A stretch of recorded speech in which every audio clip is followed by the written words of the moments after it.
नमस्कार सभी दर्शकों को। आज हमारे साथ जुड़ गए हैं न्यू दिल्ली से एक्स रॉ ऑफिसर एनके सूद सर। सर नमस्कार पहले तो। नमस्कार, बहुत बहुत शुक्रिया। सर हमारी बात को आगे बढ़ाने से पहले मैं चाहूँगा कि हमारे दर्शकों को हम एक वीडियो दिखा दें, तो मैं वो वीडियो प्ले करना चाहूँगा सर। जी जरूर।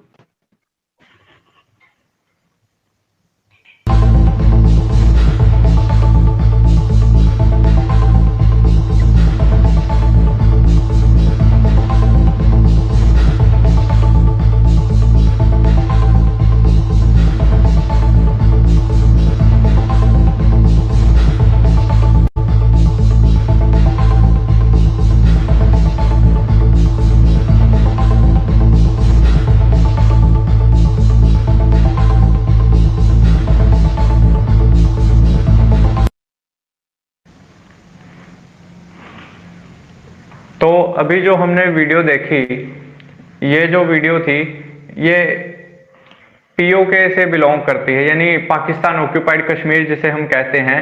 और वहां पर बताया जा रहा है कि अभी हाल ही में थोड़े दिन पहले 6 फरवरी को जो कश्मीर दिवस मनाया गया था, उसमें हमास के कुछ लोग आए थे। और इस वीडियो में जो हम देख रहे थे, काले कपड़े पहनकर जो बाइक राइडिंग कर रहे थे, बाइक पे जा रहे थे, हाथ में झंडे पकड़ रखे थे, और कई सारे ये व्हीकल थे, बहुत लंबी कतार थी, उसमें ये हमास के लोग थे। तो इसको इंडिया की सिक्योरिटी के लिए, नेशनल सिक्योरिटी के लिए एक थ्रेट के रूप में देखा जा रहा है। लेकिन मैं आपसे जानना चाहता हूं कि आप एक रॉ ऑफिसर होने के नाते इसको किस नजर से देखते हैं, क्योंकि आप इस प्रोफेशन में रहे हैं। आपके हिसाब से इसके क्या परिणाम या दुष्परिणाम हो सकते हैं, आप किस नजरिए से इसे देखते हैं? देखिए, कहते थे दो धारी तलवार होती है, जो इधर काटेगी या उधर काटेगी। ये दो धारी तलवार है जो पाकिस्तान ने एक नया कार्ड प्ले किया है कि हमास को लिया है। खतरा इंडिया को बना हुआ है इससे। इंडिया कंसर्न भी है, इंडियन एजेंसीज भी तैयार हो चुकी है, और इवन होम मिनिस्टर ने मीटिंग होल्ड की है अपने जो बीएसएफ और जो सिक्योरिटी के लोग हैं उनसे इसी इश्यू को डिस्कस करा उन्होंने।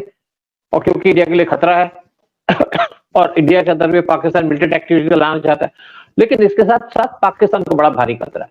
अगर पाकिस्तान ने हमाकत की और जैश के लोग हमास के साथ मिलकर के इंडिया के अंदर मिलिटेंसी स्प्रेड करते हैं, तो पहले तो इंडिया ने बालाकोट स्ट्राइक की थी जब पुलवामा हुआ था। अब इंडिया पाकिस्तान से पीओके छीन ही लेगा, इस बात की मैं गारंटी देता हूं। इस टाइम पे हम मौके की तलाश में है कि पाकिस्तान की तरफ से इस टाइम पर हमला हो, इंडिया उसका जवाब दे। लेकिन दूसरी बात है कि हर एक साल पाकिस्तान 5 फरवरी को कश्मीर डे मनाता है। इस साल भी मनाया उसने, और इस बार मनाया पीओके के अंदर। पीओके के अंदर जैश के लोग थे, साथ कुछ जो जेल के अंदर मिलिटेंट बैठे थे पाकिस्तान के, उनको जेल से छोड़ा गया और काले कपड़े पहना दिए गए। साथ में कुछ हमास के लोग थे। एक मीटिंग होल्ड की गई और कश्मीर की रेफरेंस दी गई। देखिए, हमास जो है, इसकी जो लड़ाई चलती है पैलेस्टाइन इजराइल के साथ। और जब हमास ने 7 अक्टूबर को इजराइल के ऊपर अटैक किया था, सिविल्स पे अटैक किया था, उसके बाद से इजराइल ने काउंटर अटैक करना शुरू कर दिया था हमास के ऊपर, और लाखों लोग हमास के मार दिए। लड़कियां, बच्चे, औरतें, बूढ़े सब मार दिए, और बाकी जो लोग थे भाग करके चले गए आसपास की कंट्रीज के अंदर।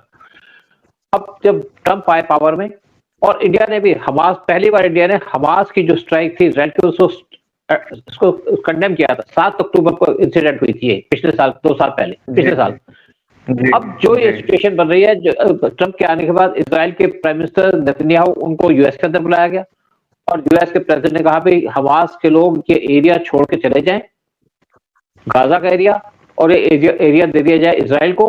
और हमास के लोग हैं, या तो इजिप्ट ले ले उनको, या ले ले पैलेस्टीन, या ले ले आज तो उसकी कंट्री जो है जॉर्डन ले ले। लेकिन दूसरी तरफ क्या है कि एक यूएस एक बहुत बड़ा काम करने जा रहा है। सुएज कनाल के पैरेलल एक कनाल बनाई जा रही है इजराइल के अंदर भी, ताकि सुएज से जो ट्रेड होती है वो इजराइल की तरफ चली जाए और शिफ्ट हो जाए वहां पे। इंडिया भी उसका साथ देगा।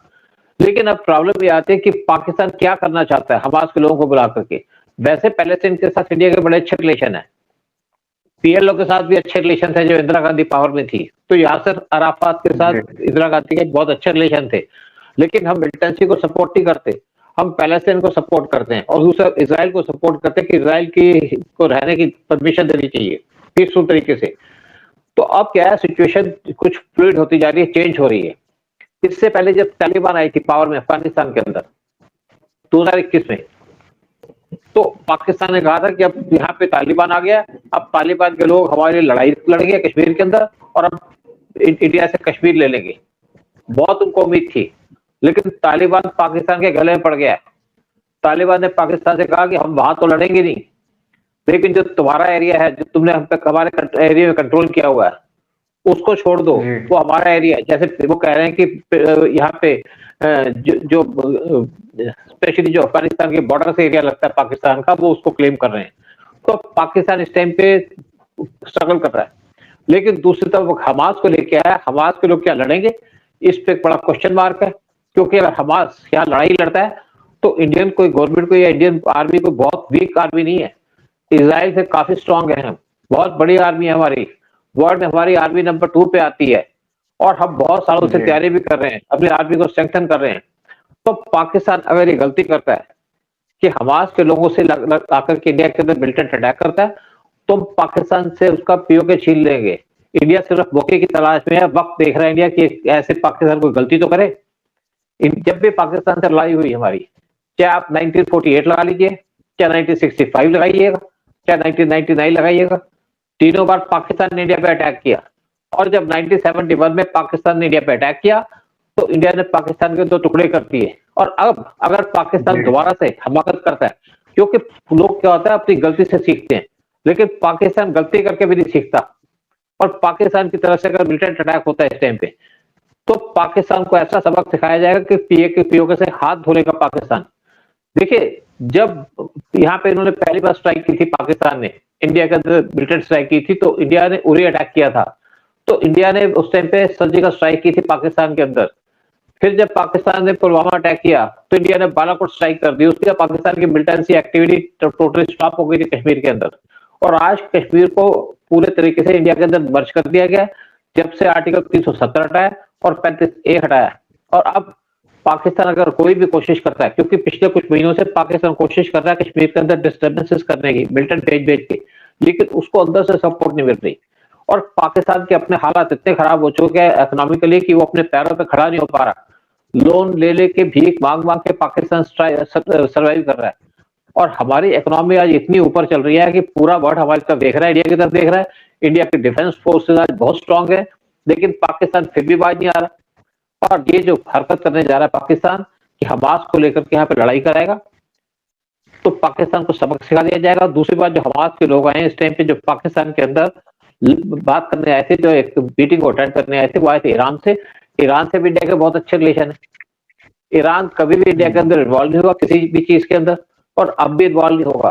और दूसरी तरफ पाकिस्तान कोई हरकत करना चाहता है तो कर ले, उसको सबक सिखा दिया जाएगा, मजे आ जाएंगे पाकिस्तान के। एक बार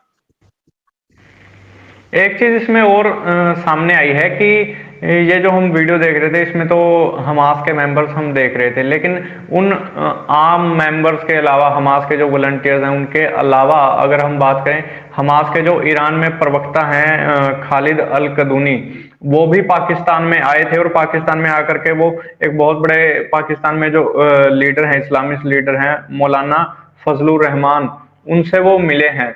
तो इस मुलाकात की तस्वीरें भी सोशल मीडिया पर शेयर की गई, यह कहकर कि इस मुलाकात में डिस्कशन की गई है फिलिस्तीन के मौजूदा हालात के ऊपर। लेकिन ये तो सबको पता है कि फिलिस्तीन के हालात को यहाँ पर आके उनका डिस्कशन करने का तो कोई मतलब नहीं है, यहाँ पर कुछ और ही खिचड़ी पक रही होगी। तो आप इसे किस नजरिए से देखते हैं?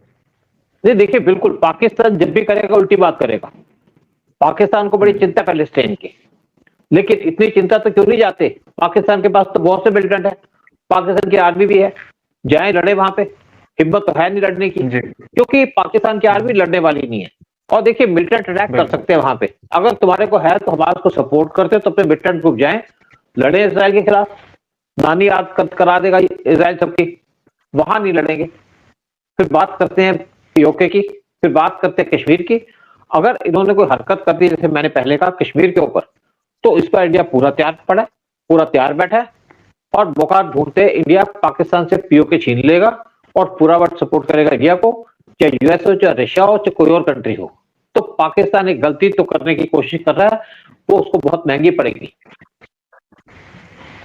एक क्वेश्चन मेरा और है, लास्ट क्वेश्चन है जो मेरा, 2 महीने पहले यानी आज से 2 महीने पहले दिसंबर के महीने में पाकिस्तान में इस्लामाबाद में जमाते इस्लामी ने एक बहुत बड़ी रैली आयोजित की थी, रैली का आयोजन किया था, जिसमें उन्होंने गुहार लगाई थी पाकिस्तान की गवर्नमेंट से कि जो हमास है उसको एक मिलिट्री ऑर्गेनाइजेशन डिक्लेयर कर दिया जाए, क्योंकि अभी तो उसको एक टेरर ग्रुप के रूप में देखा जाता है, लेकिन उन्होंने ये अनुरोध किया पाकिस्तान गवर्नमेंट से कि वो इनको रिकॉग्नाइज करें एक मिलिट्री ग्रुप के रूप में। देखिए उनके कहने से क्या होता है, अगर पाकिस्तान को कहता है कि मिलिटेंट ग्रुप है या मिलिट्री ग्रुप है, तो क्या होगा इसके ऊपर? पाकिस्तान के ऊपर पूरी सैंक्शन लगा दी जाएंगी, पूरा वर्ल्ड पाकिस्तान के ऊपर कूद जाएगा। पाकिस्तान आज कैसे सरवाइव कर रहा है? पाकिस्तान का इकोनॉमिकली स्ट्रॉन्ग कंट्री तो है नहीं, पाकिस्तान भीख मांग मांग के अपनी कंट्री को चला रहा है। अगर पाकिस्तान ये एक्शन लेता है, लोगों के कहने का क्या है, जो मर्जी बोलते रहेंगे, अगर पाकिस्तान में हिम्मत है तो एक्शन ले ले, कर दे उसको कि मिलिट्री एक आर्मी है, हमास की आर्मी है, तो सबसे पहले इसको मारेगा यूएस, साथ में इसको बाकी जो कंट्री है सारी गल्फ की कंट्री। देखिए गल्फ के अंदर जितनी भी कंट्रीज है वो हमास को किसी भी तरीके से सपोर्ट नहीं करती, अगर उसको इनडायरेक्ट सपोर्ट देती है या माउथ पीस की या मुंह से उनको सपोर्ट करती है, इसलिए वो ये कि वो ये नहीं चाहती कि वो टारगेट बने। और पाकिस्तान के पास हिम्मत नहीं है ऐसा कहने की, वैसे भी पाकिस्तान के अंदर बहुत से मिलिटेंट मार दिए गए थे। अगर आप बात कीजिएगा पाकिस्तान के अंदर 2 साल पिछले साल के अंदर पाकिस्तान के अंदर 28 मिलिटेंट को मार दिया गया था और पाकिस्तान को ढूंढ नहीं पाया, मिलिटेंट छुपे हुए थे। लेकिन पिछले कुछ महीनों से पाकिस्तान के अंदर फिर दोबारा से मिलिटेंट खड़े हो चुके हैं और इंडिया के अंदर कोशिश कर रहे हैं घुसने की। लेकिन जब ट्रंप पावर में आया तो पहले तो उनकी जो हरकत है ट्रंप की, ट्रंप ने वैसे भी कह दिया है कि I don't like militancy. Pakistan उससे कहा मुस्लिम को स्पेशल टारगेट कर रहा है ट्रंप कि ये जो जितने भी टेररिस्ट हैं वो इस्लाम से आते हैं और इस्लामिक कंट्री को उसने वार्निंग दे दी है। तो पाकिस्तान की तो कोई औकात नहीं है। पाकिस्तान आज भी IMF से लोन मांग रहा है, IMF को छोड़ करके पाकिस्तान को यूएई पैसे देता है, पाकिस्तान को सऊदी भी पैसे देता है। और अगर पाकिस्तान कोई भी हरकत करेगा इंटरनेशनल कम्युनिटी के खिलाफ या उनके एजेंडे के खिलाफ तो पाकिस्तान के ऊपर सैंक्शन लगा दी जाएंगी। जब जो बाइडेन की गवर्नमेंट आई थी तो उन्होंने पाकिस्तान को FATF से बाहर निकाल लिया था।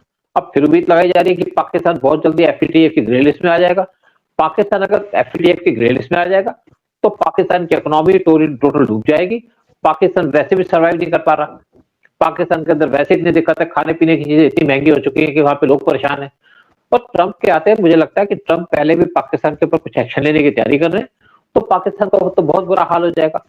और दूसरी बात है, इंडिया तो मौका ढूंढ रहा है कि कोई हरकत तो हो पाकिस्तान की तरफ से ताकि मैं POK ले जाऊं।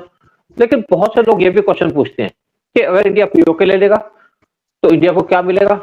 हमारी कंट्री के अंदर तो कुछ लाख मुस्लिम आ जाएंगे, हम वैसे अपनी कंट्री के अंदर मुस्लिम से परेशान है। लेकिन अगर POK के लोग या POK इंडिया से मिलता है तो इंडिया के पास 88,000 स्क्वायर किलोमीटर का एरिया आ जाएगा, POK का एरिया भी आ जाएगा, साथ में गिलगिट बाल्टिस्तान आ जाएगा। और ये जो मुस्लिम है जो POK गिलगिट बाल्टिस्तान के अंदर है, ये पाकिस्तान से किसी भी तरीके से इंप्रेस नहीं है, ये पाकिस्तान के अंदर मिलना नहीं चाहते, ये चाहते इंडिया के अंदर आए। और इन्होंने बहुत सी गलतियां कर ली है, बहुत सा भुगत लिया है और इसलिए पाकिस्तान से अपना छुटकारा पाना चाहते हैं। दूसरी बात है, अगर POK और गिलगिट बाल्टिस्तान इंडिया से मिल जाते हैं, एक तो हमको एरिया मिलेगा, दूसरा हमको फायदा क्या होगा कि यहाँ से बहुत सी नदियां बहती हैं जो हमारे कंट्री के अंदर आ जाएंगी, उसका पानी आएगा हमारे पास और हम यहाँ पे लोगों को एम्प्लॉयमेंट दे सकेंगे। तीसरी बात, पाकिस्तान के जितने भी मिलिटेंट ग्रुप्स हैं या मिलिटेंट कैंप्स हैं वो लोकेटेड है POK के अंदर, तो वो मिलिटेंट ग्रुप अपने आप खत्म हो जाएंगे या उनको खत्म कर दिया जाएगा। चौथा फायदा ये होगा, जो आपका गिलगिट बाल्टिस्तान है और POK ये रिच है मिनरल रिसोर्सेज के अंदर, तो वो रिसोर्सेज इंडिया के अंदर मिल जाएंगे। पाकिस्तान तो रिसोर्सेज ले नहीं पा रहा क्योंकि उसके पास ना तो पैसा है, ना उसको निकालने की हिम्मत है, ना टेक्नोलॉजी है। अगर इंडिया के अंदर आ जाएंगे तो इंडिया उस रिसोर्सेज को निकालेगा और हमारी इकोनॉमी बूस्ट होगी। एक और जो फायदा होगा कि अगर गिलगिट बाल्टिस्तान पाकिस्तान इंडिया से मिल जाते हैं और POK इंडिया से मिल जाते हैं तो इनका जो लिंक है चाइना के साथ खत्म हो जाएगा, यानी कि जो पाकिस्तान का चाइना के साथ लिंक है वो खत्म हो जाएगा। और जो पाकिस्तान का CPEC चल रहा है पाकिस्तान चाइना का, चाइना पाकिस्तान इकोनॉमिक कॉरिडोर जिसके अंदर $62 बिलियन खर्च किए हैं चाइना ने, वो समाप्त हो जाएगा। उसके समाप्त होने से दोनों कंट्री की इकोनॉमी खराब हो जाएगी, चाइना का लॉस होगा लेकिन चाइना तो अपने पैसे पाकिस्तान से रिकवर कर लेगा। लेकिन अगर इनका कनेक्शन टूट जाएगा तो उससे इनका इंडिया को फायदा होगा, क्योंकि चाइना पाकिस्तान को यूज करके इंडिया को डिस्टर्ब करता है, वो खत्म हो जाएगा, इंडिया के लिए फायदा होगा। और जो पाकिस्तान का अंदर पैसा खर्चा चाइना ने $62 बिलियन का, वो मिट्टी में मिल जाएगा। एक और फायदा क्या होगा, अगर ये एरिया से मिल जाएंगे तो हमारा डायरेक्ट लिंक हो जाएगा अफगानिस्तान से, और अगर हम अफगानिस्तान से लिंक हो जाएगा, अफगानिस्तान को हमसे तो कोई प्रॉब्लम है नहीं, तो जी हमें क्या है, हम अफगानिस्तान के अंदर नेचुरल रिसोर्सेज को ले पाएंगे, वो भी रिच है बहुत नेचुरल रिसोर्सेज के अंदर।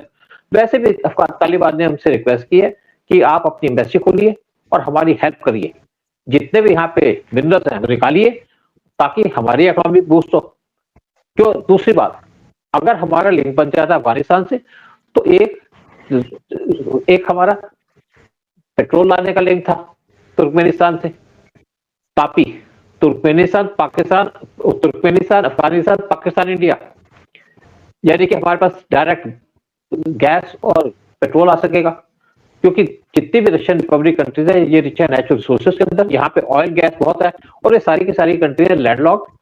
तो उससे क्या है कि हमारे को जो लिंक बनेगा तुर्कमेनिस्तान से, वो बनेगा ताई, तुर्कमेनिस्तान, अफगानिस्तान और इंडिया, पाकिस्तान का रास्ता कट जाएगा। और वैसे भी अफगानिस्तान ने इंडिया से कहा है कि आप पाइपलाइन बनाइए ताकि हमें यहाँ पे पैसे मिले और हमारी इकोनॉमी बूस्ट हो। और एक और ये फायदा होगा, क्योंकि यहाँ पे एक छोटा सा स्ट्रिप जाता है अफगानिस्तान और ताजिकिस्तान के बीच में, शायद 15 किलोमीटर, मतलब ताजिकिस्तान हमारे बॉर्डर से 15 किलोमीटर दूर रह जाएगा। और ताजिकिस्तान के अंदर वैसे भी इंडिया के 2 बेसिस हैं, हमारी 2 सीक्रेट बेसिस है ताजिकिस्तान के अंदर, 2 एयरफोर्स बेसिस है, जहाँ पे MiG-29 प्लेन्स भी खड़े हैं। ताजिकिस्तान के साथ हमारी रिलेशन एक्सीलेंट है, और उसी तरीके से जितनी भी रशियन रिपब्लिक कंट्रीज है उनसे भी बहुत अच्छी हैं। तो हमारे वहां से लिंक होने की वजह से हम वहां से नेचुरल रिसोर्सेज दे पाएंगे।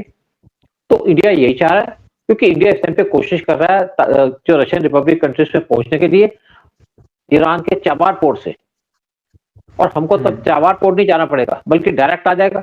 और सबसे बुरा नुकसान क्या होगा, अगर पाकिस्तान से पीओके अलग हो जाता है तो पाकिस्तान से बलूचिस्तान भी अलग हो जाएगा। तो जो खैबर पख्तूनख्वा का एरिया है जो तालिबान क्लेम करता है, वो भी पाकिस्तान से ले लेगा। तो पाकिस्तान के पास बचेगा क्या, एक बचेगा पाकिस्तान का पंजाब प्रोविंस, एक सिंध। सिंध वैसे ही पाकिस्तान के साथ मिलना नहीं चाहता। तो मुझे लगता है कि अगर ये काम हो जाएगा तो पाकिस्तान टूट जाएगा और इंडिया के अंदर पीस आ जाएगी, क्योंकि जो पंजाब प्रोविंस है सारे के सारे जो इंडिया के अंदर मिलिटेंसी की जाती है वो वहीं से की जाती है। तो ये इंडिया के लिए एक बात कहते हैं ना कि एक बूढ़ा आदमी जिसकी कमर झुकी हुई है, अगर उसको लात पड़ती है तो उसकी कमर सीधी हो जाती है। तो ये जो पाकिस्तान को लात पड़ेगी, पाकिस्तान तो सुधर जाएगा, साथ में इंडिया को फायदा होगा। तो ये जो पाकिस्तान की प्लान है पाकिस्तान के ऊपर ही पड़ेगी, पाकिस्तान को नुकसान होगा, इंडिया को कोई नुकसान नहीं होगा। इंडिया इस चीज को झेल पाएगा, इंडिया इसको कंट्रोल कर पाएगा। अगर मिलिटेंसी होती है तो इंडिया पाकिस्तान को बर्बाद कर देगा। तो इसी के साथ हम इस सेशन को यहाँ पर रोकते हैं, और मैं अपने दर्शकों से गुजारिश करूंगा कि उन्हें अगर ये सेशन अच्छा लगा तो वो यूट्यूब चैनल को, इस यूट्यूब चैनल पे जिस पे ये वीडियो देख रहे हैं उसको सब्सक्राइब करें, वीडियो को लाइक करें और कमेंट करें, और ऐसी और ज़्यादा वीडियोस के लिए वो हमारे साथ जुड़े रहें। नमस्कार सर। नमस्कार, जय श्री राम। जय श्री राम।